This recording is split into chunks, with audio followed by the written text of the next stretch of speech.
Good afternoon, Dave. I'm Michael McLaughlin, the digital lead at HACT.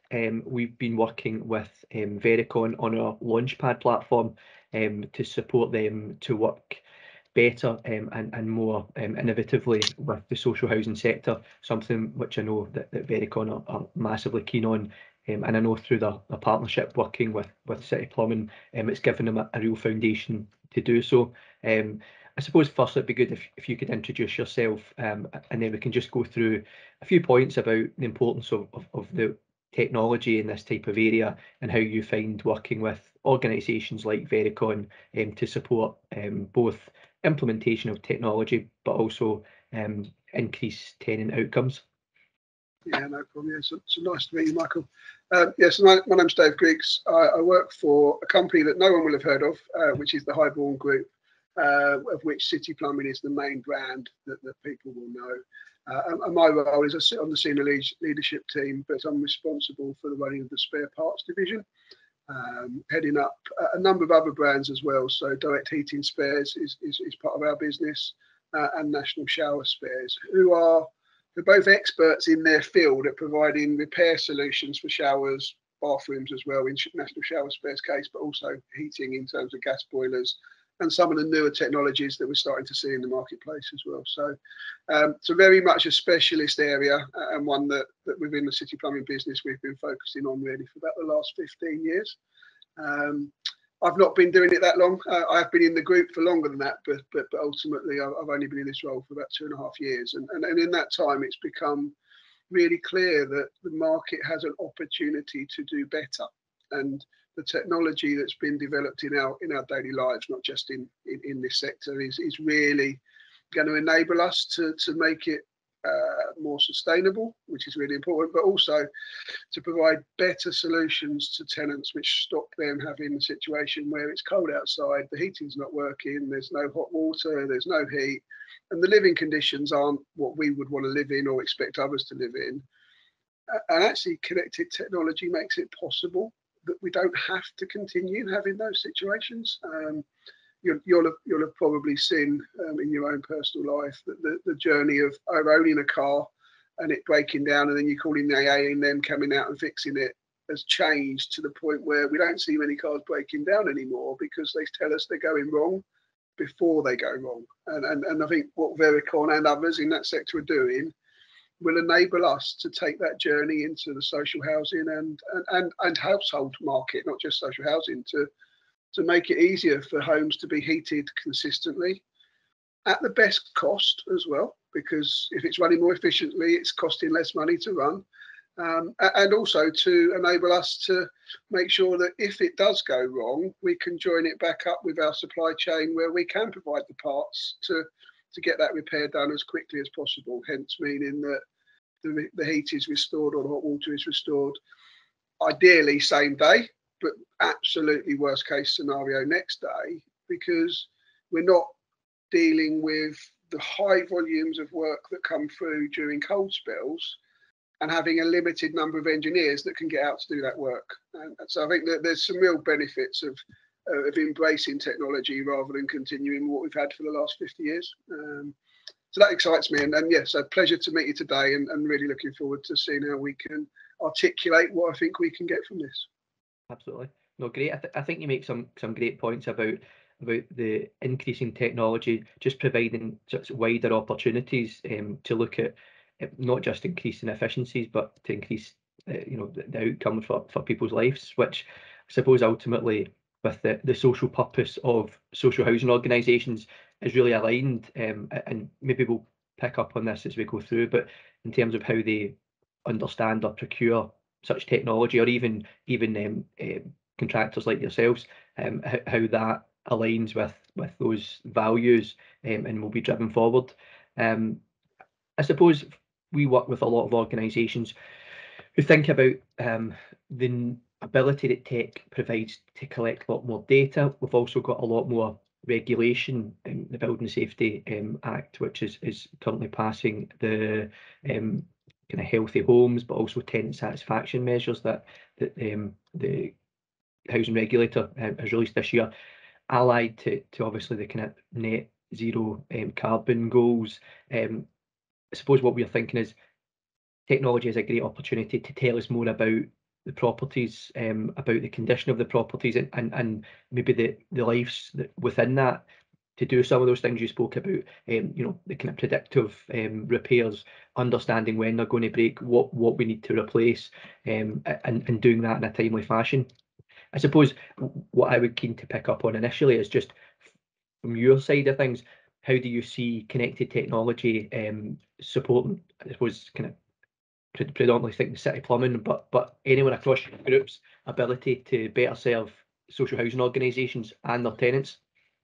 Yeah, no problem at all. So the key thing is, if you know the asset or the boiler or the heat pump or any kind of potential technology that will come in the future that's effectively creating the power to provide that heat and hot water, and you know the health that it is in, you can start to predict what you might need to do to maintain its performance or improve it, or make an intervention before failure.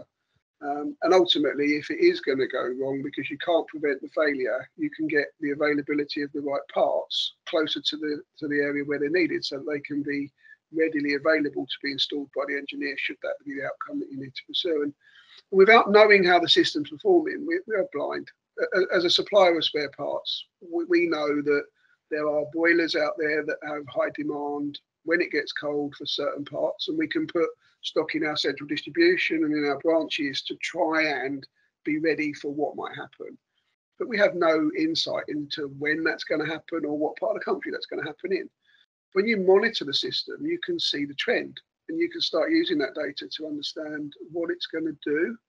And the more you monitor, the more you learn, the better you get. And ultimately that means that over time, once this technology is hopefully adopted, we will be in a position where I can actually see us being in a place where we can guarantee that we'll get that boiler working again that day. And I couldn't do that with the level of insight that I have at the moment. We just don't have the knowledge of what we're going to need, what location it's going to need to be in, how many engineers are we going to need to have available to make sure that all of the things that are required to complete a repair line up so that that tenant has got heat and hot water within a few hours. Ideally, I'd like to get to a place where it never breaks at all. And we can see it's about to go wrong. We send the engineer out with the relevant parts, we get them changed, and we move on, so that we don't actually have that breakdown scenario. But that ultimately may be slightly further, because there are always unforeseen problems with any kind of technology. But the things that can be predicted, we can manage better and therefore give better outcomes. And from what we're seeing by working with Vericon and others, the data that you can pull out of a system, once you start to monitor its performance, can be used to model the potential outcome. And it's understanding what that outcome is and how you can intervene prior that enables us to keep that goal of keeping heat and hot water on at all times. Excellent. And that's interesting. I was about to ask there, how do you think the kind of data from connected technologies, or how have you seen that best used? Would you say it is for that kind of predictive analytics piece? Absolutely, yeah. So in any supply chain environment, which is effectively what our bread and butter is and what we do best, you're always reacting to demand, and you're trying to estimate what are you going to need to buy so that you can have it ready to sell at the point when that demand comes. If you're doing that based on historical events, which is what we have to do unless we've got live data, you will always have an element of inaccuracy, or ultimately you just won't have the trust in what you think is going to happen to put enough cash investment into the stock, which means you end up with shortfalls. And I think we're all seeing supply chain issues across the world at the moment, and we've got enough examples of that. If you have the data that tells you what you're going to see, and you can then model that, we can then predict what we're going to need, and then start to be very confident in putting the supply chain behind it. Interestingly, with heating in particular, and any boiler or air source heat pump or any other kind of heating technology, actually the biggest cause of failure is poor water, and understanding that there are signs from the appliance that it's under stress because the water isn't clean, or it's got an acidity problem, or ultimately is not to the health that would be optimal for the performance of that appliance. will mean that we can prevent that breakdown in the first place, because we can put an intervention in place to repair, to address the issue. So we can address the problem with poor water content. It can be done easily through chemicals, and I know the Vericon system has got the capability of measuring the system pressure and measuring the capability, the chemical content and the acidity. If it can then adjust that before that becomes harmful, it extends the life of the appliance, which then ultimately ensures a reliable heat source for that tenant. And I couldn't, without having a connected system and the data that provides, I could never predict that.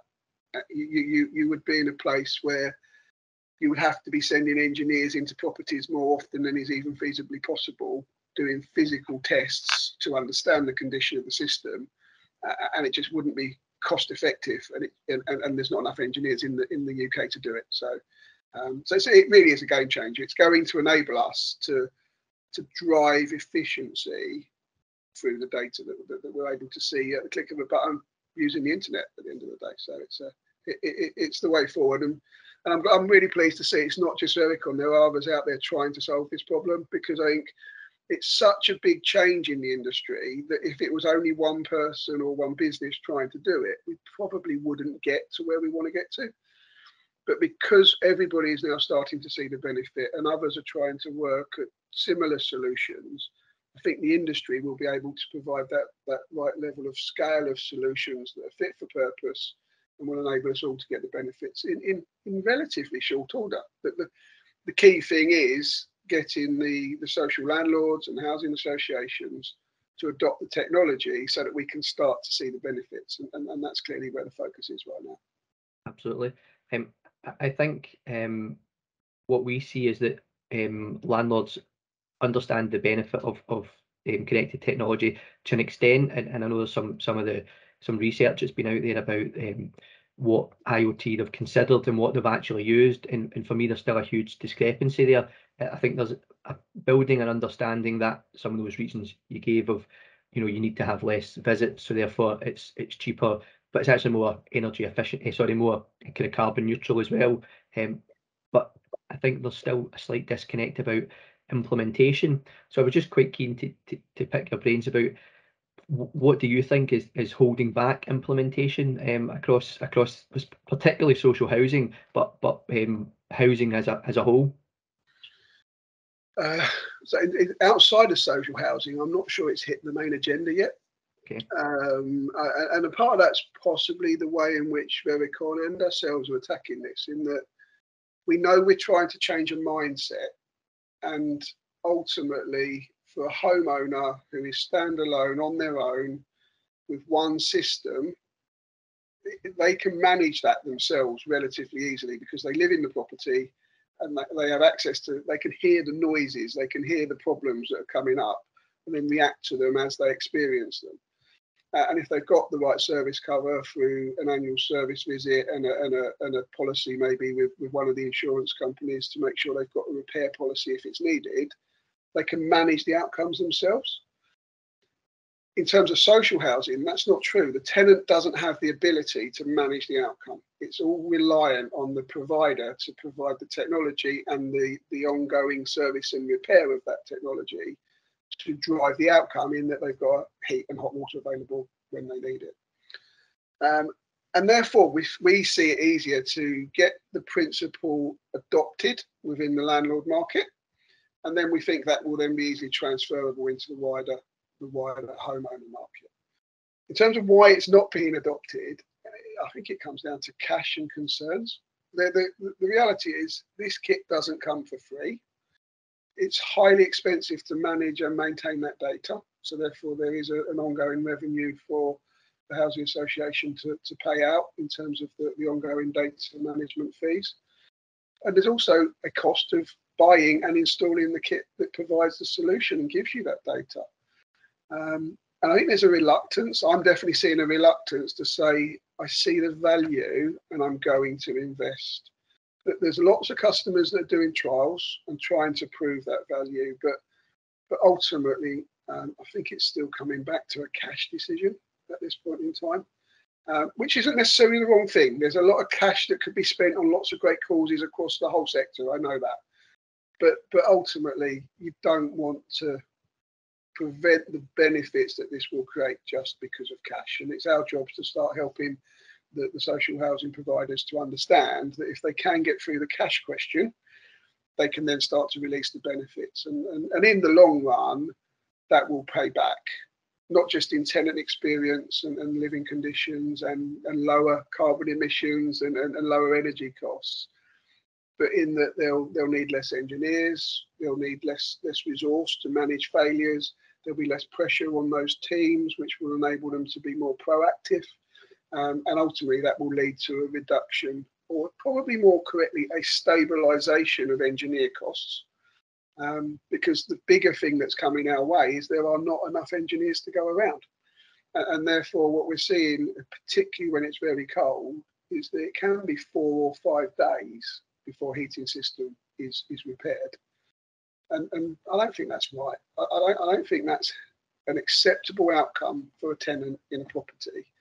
And I know from the work we've done internally that if we get notified that one of the engineers needs a part, if it's not available that day, it will be available next morning. So we know it's not the availability of parts that's stopping that repair happening. It's the availability of labour to go and do the work.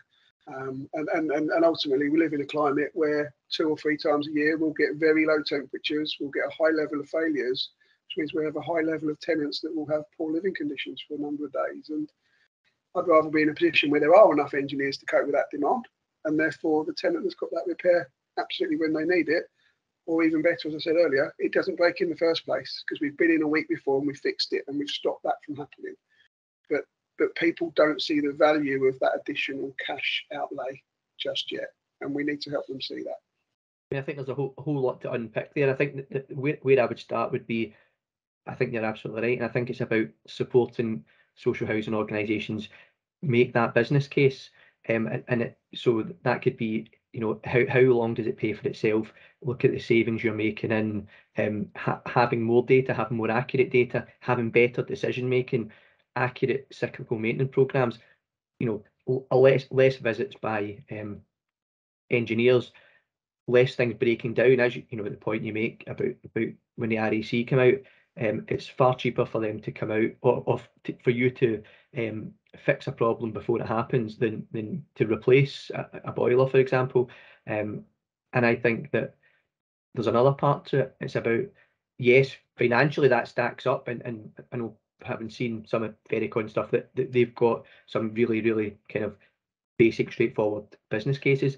But what I think, and it speaks to your other point about, it's not just about the money, it's about actually your role as a social landlord is to provide a tenancy and a health and safety living environment. So actually, in order to do that, you have to be putting those tenants' outcomes as part of that business case. And I know the work we do at HACT, and we measure social value. And actually, so I would encourage social housing organisations to think about what's the additional value that using connected technology is creating for your tenants, because it's not just the financial one. You know, there's the health benefits of not living in properties that are mold and damp.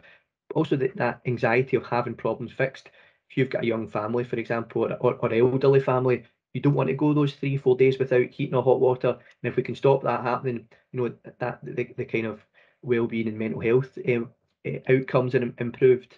And I think overall, just by being a better landlord and engaging more with your tenants, there are loads of benefits around that, and around understanding of different areas of their life, because you've been more proactive in dealing with them. And I think that's huge. I think that there's some other things around the ability it improves for organisations on the data. So it's not just about the ability to say, well, we predict that this will break down. Actually, you can build up a huge picture about types of properties. So we know properties facing in this direction or higher rise properties have different performance ratings. And actually, if you can measure that data against the other data sets that a housing association has, it tells them more about customers, more about their properties. I think what's probably quite interesting, a lot of this is and it goes unspoken at times, is the kind of poor PR social housing organisations are getting around that damp mould disrepair, and there are quick fixes and easy wins.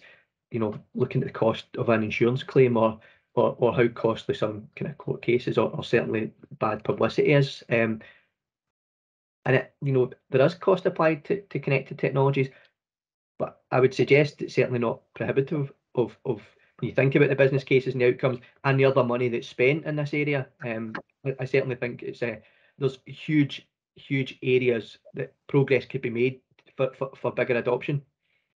No, I agree. I think today we're in the position where you talk about damp and mould, which I know is a really important additional piece of monitoring that the Vericon system can give. So if you understand the health and the well-being of the boiler, and you understand that that's working to its capability, and you still have a situation where a tenant's got damp or mould, you can then start to determine whether that's tenant created or not, whether they're turning the heating on in the right times and using it in the right way, or whether it's maybe even a fuel poverty issue where they can't afford to put heating on, and that's creating some of the problems.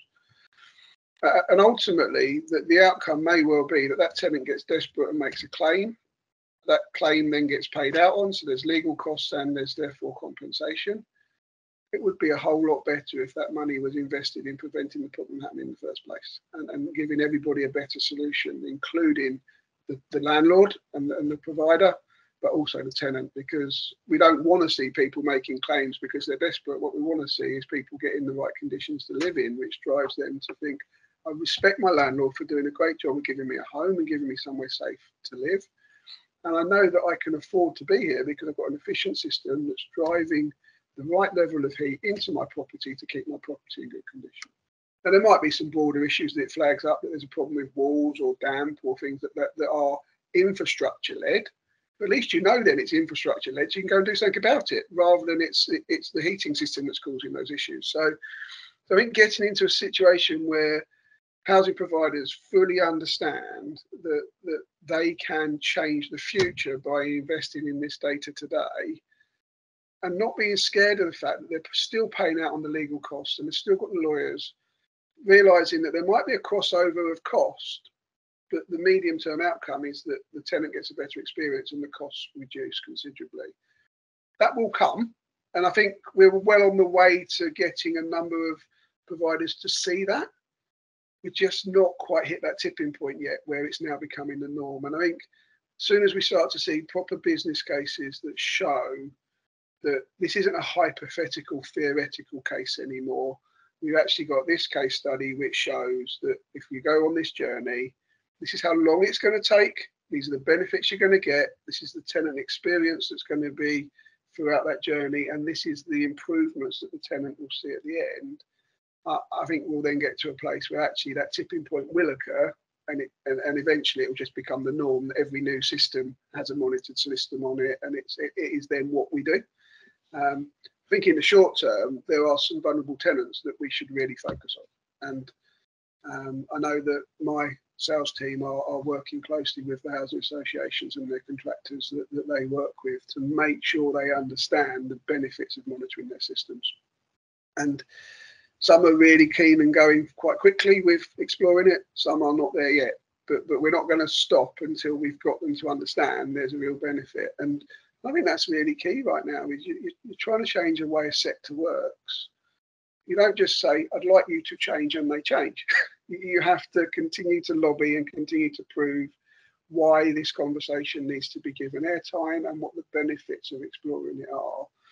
And then eventually people start to see those benefits and you start to see that change. And that is exactly where we are right now. So I think that the whole piece around monitoring is going to change everything that we see in the sector in the next 10 years.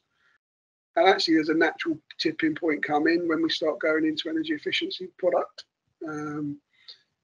Kind of got this vision that every new air source heat pump or every new communal system that is installed into a block of flats in social housing, the absolute bog standard is it's monitored, and therefore all the learnings are applied from day one. All the benefits are applied from day one. And the more and more of those that go in and the more data that builds, the faster we learn, the more we're able to use that to improve the experience elsewhere. And ultimately, I think we will get there, but it's a little way to go just yet. We're not quite where we want to be right now. But we're really excited to partner with various players in this sector to help them to drive this message across the sector. And I think we have a different role to play than Vericon. Vericon ultimately is a supplier of the product. They've developed the concept. They've taken that to market. We have access to the customer base. So we have access to the engineers. We have access to the contractors. We have access to 3,500 colleagues across the UK that can add to this message and get people talking about it at a far faster rate than a startup business like Vericon would be able to do. So that's why this partnership's so exciting for me, is it enables us to take a great concept and supercharge it. That's exactly the point. Exactly the point I was going to make, and I think you've almost touched upon it a few times. I'm going to say it in the point you make there, that I think this type of partnership working is what's going to drive a better understanding of those business benefits. Now, I think having a social housing organisation who can engage with tenants, because I think tenants need to understand what the connected technology is going to be used for, what type of data, what are they going to use the data for. And I think there's some stuff around ethics of that as well. And that's not necessarily the tech provider or the supplier or contractor. That's purely the tenant landlord relationship. And like, if you can tell there's going to be there's fuel poverty issues, what does that enable you to do? So we know GDPR tells us that legally where they stand, but actually, can they then pop in and say, look, we can tell you're in fuel poverty, or do they need to have that conversation before? And I think a social landlord, as that kind of trusted intermediary, can do that bit of work. You guys can be pushing out the message of the importance of tech and how it can drive efficiencies, and the tech providers can be telling you, actually, this can be further developed, this can do better jobs, this can, we better understood IoT at the start as smart tech that could control lights, could control boilers. I think the World Economic Forum talk about 3 levels of IoT. So you've got the kind of smart devices, you've got the kind of the home management devices, and then you've got the smart city stuff. So I think actually moving to that from the controlling your lights, controlling your Alexa Dot, to actually here's how you can manage more efficiently. I think you guys and Vericon and organisations like that can really push that boundary. So I think for me, some of the implementation of this, the issues of that are around procurement as well. And I'd be interested to take your thoughts on if how you see that. That I think that it's because it's a new concept in a lot of this, and you spoke about the energy efficiency stuff, and again we can touch on that. But I think the housing associations aren't quite, they haven't got these internal structures in place to say, well, is this an asset management procurement, or is this a technology procurement? Who do technology providers speak to? What's the business case trying to say? Whose story are we telling? And I think that there's some learnings to be done there to say, actually, this is a joined up approach, and we need to ensure that we understand what procurement process housing associations go through to buy something like this. Does it come through their contractor? Does it come through technology, IT, or whatever? Just to see if you've kind of picked up in any of those issues as well. Yeah, we have.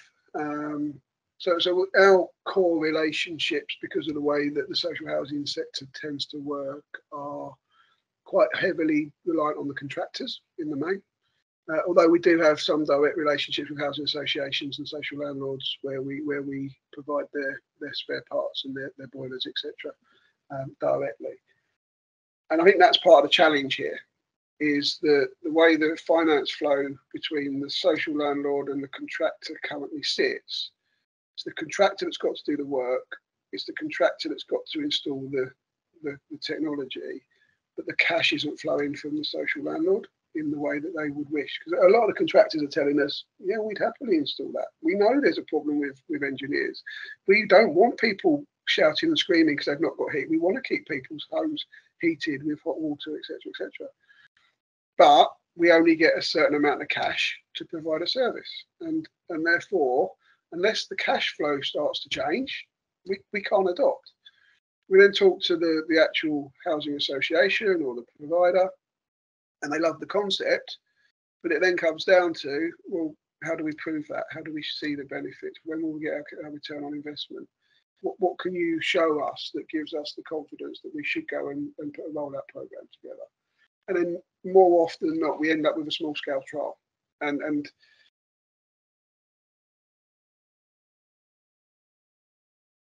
it could be, and we just haven't had one provider say, do you know what, I'm all in.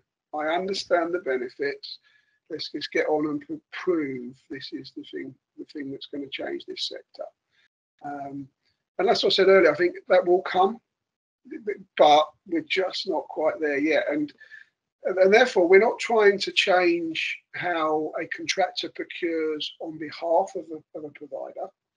We're actually trying to change how the whole industry provides funds to manage a portfolio. So you end up in a position where it's very reliant on the housing association understanding what they need to change to enable this system and this technology to be adopted, and the contractor working carefully with their client to understand how that's going to impact on their business.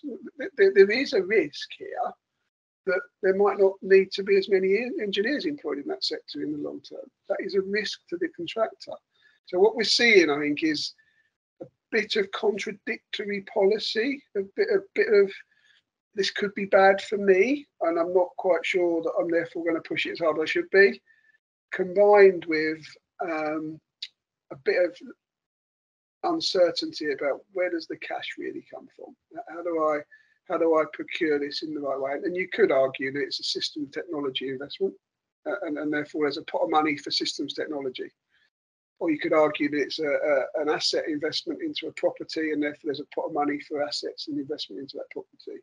Or you could argue that there's a legal defence budget to defend the claims that we're getting at the back end because we haven't got our properties into the right order, which is creating problems with damp and mould. Well, actually, let's put all those pots together and just try and understand what's the right thing to do to provide the best outcome would be the right answer. But I'm not sure that we're getting that level of response from the providers at this point in time. And they're the kind of conversations that our sales teams are having all of the time. You've got a pot of money here and a pot of money there and a pot of money there. If you combined all of that and the net outcome was that you gave a better experience, less CO2, lower emissions, better fuel costs, and all the other benefits we discussed earlier, would that be the right outcome? You kind of get a yes, but then you've got a lot of treacle to get through to get to the outcome that you're looking for. So I think procurement is an interesting one, and we've definitely been able to help in that we're on a number of procurement networks. So we've seen situations where Vericon have got clients that would like to give the product a try, but they can't buy it because they're not on the right procurement network. Well, they can now buy that through us because we are on that network, and therefore at least enables us to get to a point where we can get the products installed and get the trials underway. But these are all barriers that are in place for the right reasons. You want to spend public money wisely. Ultimately, you don't want to be seeing it burned away and not used in the right way. But then actually the unintended consequence is when you're trying to change the way in which we work, it can make it harder than it could be to drive that change. And in the long run, I think we've all seen the numbers. This will reduce cost and improve service, but it's not going to do it on day one. And therefore, we're working through that procurement piece right now to try and help the Vericon team and others to get access to the right people so they can get these trials underway and get that case study and that proof of concept so that we can just push forward. Excellent. I think you make an interesting point about pilots, and it's certainly how I see where IoT is at just now, is that most organisations have got small scale pilots. What I think is interesting is I have yet to see a small scale pilot that a social housing organisation has said, don't like it, doesn't work. Like, you know, and I think it's about building bigger pilots and bigger ROI returns and business cases, because I think it does show that exactly. The last thing I'm quite keen to touch on is you mentioned earlier on about energy efficiency, and I definitely see that as like that's the next steps we're making. So trying to understand about the condition of a property in terms of energy efficiency, how we can measure the requirements for retrofitting, and see that probably being as how IoT is going to be used significantly forthcoming. But it was to get your take on how do you see the future of connected technology and kind of social housing properties and kind of wider do you see it being in environmental, or do you see it just being so widespread that it will tell us loads about the property moving forward? I think eventually it will become very widespread across all homes in the UK, whether they be social housing or privately owned. I think the challenge I think we have at the moment is when you look at connected technology. I'm probably quite a good example. I'm nearly 50, but don't really use it. So it's not I don't. I've got a phobia. I just haven't lived my life on connected technologies. Whereas we have younger generations that are absolutely embedded with connected technology, and it's just the way in which they live their lives. So we've got two different starting points. And if you was to look at older generations than myself, we've probably got a third view as well, where actually it's feared, it's not welcome, it's not what I do. And I think about my parents-in-law, they would definitely be in that situation. They don't even have the internet at home, so you can't connect if you haven't got the means to connect, if that makes sense. So the barrier that we have is, how do we create a proper understanding of what the benefits of this are, and then build it in a way where it's not fearful for anybody, and everybody sees the outcome being positive rather than negative. And I think there's always going to be some resistance. There's always going to be pockets of contrary views, shall we say, where people see it as a bad thing that we can see what's going on. But in reality, if we understand what is going on, applied correctly, that data can be used for good. And we have an obligation to make sure that data is used for good, and that it's not misused or abused in any way, so that people then start to doubt the benefits of this technology. That will, I think in my lifetime, it will get to a place where you get into connected cities, connected everything. I don't think we're far away from self-driving cars, for example. So I never would have thought that possible when I started driving a few years back. So the reality is that technology is changing our lives. But we are talking about a very traditional way of building houses in the UK, and a very traditionalist market in terms of how we respond to change. But we all know we can. But we just got to get through those hoops step by step, so that we end up in a place where we see the benefits, and then we start to journal that up to make it real for the outcome that we're looking for, which ultimately is people's houses are in better condition than they are today, and their lives are better than they are today, and we're generating less CO2 or making savings on energy to drive the outcome that is right for the planet, as well as the individuals that are on the planet. And it's just a slower journey than I think we'd all like it to be in reality. So I think the benefits of what we're working on here are huge. But I do sometimes think to myself, are we quite ready for it yet? And I think the answer is probably not quite, but we're not as far away as we were a little while back, and it's going to come a bit quicker in the next few years than it has in the past few years. So there will be a point where very, very soon we are ready for this, and the technology is good to go. The technology can then be expanded on it. The great thing about data is it's not a physical asset.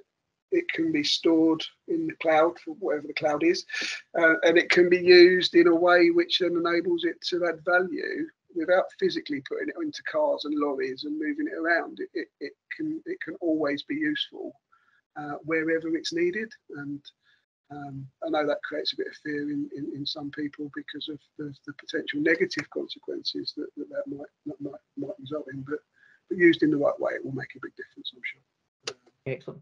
Well, Dave, thank you very much. I mean, I think that's a great point to end on, because I think a lot of this does start and end with data, and I think having trusted partners involved and organisations who can speak to each other well and can speak to social housing organisation tenants really are going to be the drivers for this, and I think that's kind of been proved from our conversation today. So much appreciated. Thank you very much, and I kind of wish you success in pushing this out across the UK social housing market.